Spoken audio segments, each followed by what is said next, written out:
Deuteronomy 32. Listen, you heavens, and I will speak. Hear, you earth, the words of my mouth. Let my teaching fall like rain, and my words descend like dew, like showers on new grass, like abundant rain on tender plants. I will proclaim the name of the Lord. Oh, praise the greatness of our God. He is the rock. His works are perfect, and all his ways are just. A faithful God who does no wrong, upright and just is he. They are corrupt and not his children. To their shame, they are a warped and crooked generation. Is this the way you repay the Lord, you foolish and unwise people? Is he not your Father, your Creator, who made you and formed you? Remember the days of old, consider the generations long past. Ask your father, and he will tell you, your elders, and they will explain to you. When the Most High gave the nations their inheritance, when he divided all mankind, he set up boundaries for the people, according to the numbers of the sons of Israel. For the Lord's portion is his people, Jacob is his allotted inheritance. In a desert land he found them, in a barren and howling waste. He shielded him and cared for him. He guarded him as the apple of his eye. Like an eagle that stirs up its nest and hovers over its young, that spread its wings to catch them and carries them aloft. The Lord alone led him. No foreign god was with him. He made him ride on the heights of the land and fed him with the fruit of the fields. He nourished him with honey from the rock and with oil from the flinty crag, with curds and milk from herd and flock, and with fatted lambs and goats, with choice rams of Bashan and the finest kernels of wheat. You drank the foaming blood of the grape. Jeshurun grew fat and kicked, filled with food. They become heavy and sleek. They abandoned the God who made them and rejected the rock, their Savior. They made him jealous with foreign gods and angered him with their detestable idols. They sacrificed to false gods, which are not God, gods they had not known, gods that recently appeared, gods your ancestors did not fear.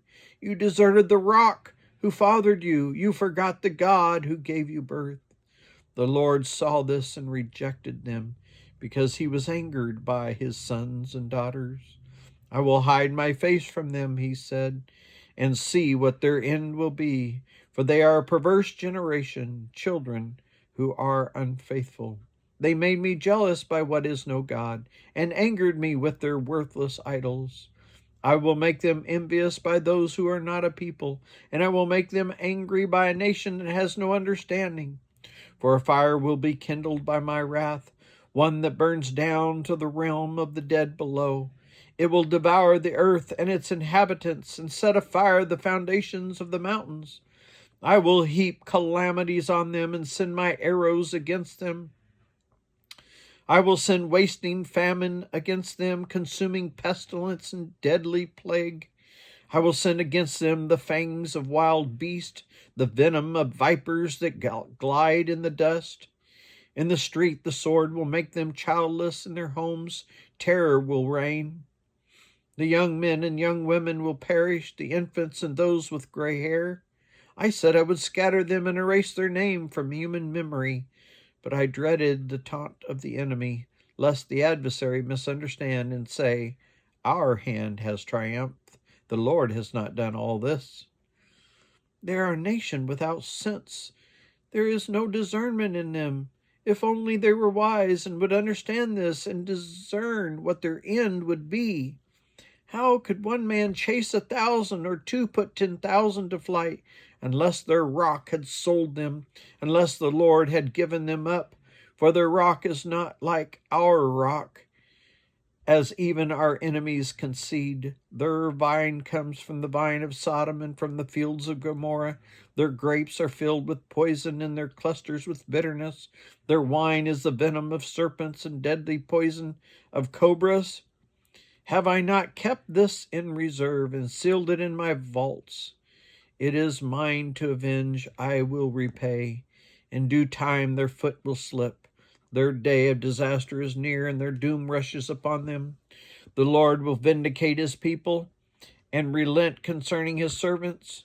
When he sees their strength is gone and no one is left, slave or free, he will say, now where are their gods, the rock they took refuge in, the gods who ate the fat of their sacrifices and drank the wine of their drink offerings? Let them rise up to help you. Let them give you shelter. See now that I myself am he. There is no God besides me. I put to death and I bring to life. I have wounded and I will heal, and no one can deliver out of my hand. I lift my hand to heaven and solemnly swear, as surely as I live forever, when I sharpen my flashing sword and my hand grasps it in judgment, I will take vengeance on my adversaries and repay those who hate me.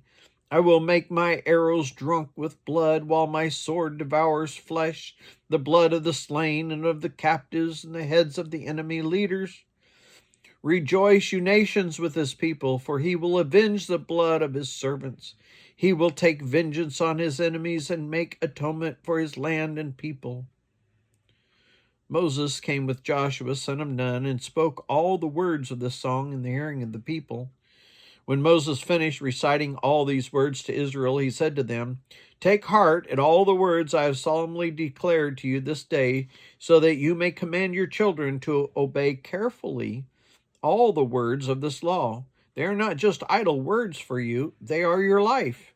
By them you will live long in the land you are crossing the Jordan to possess.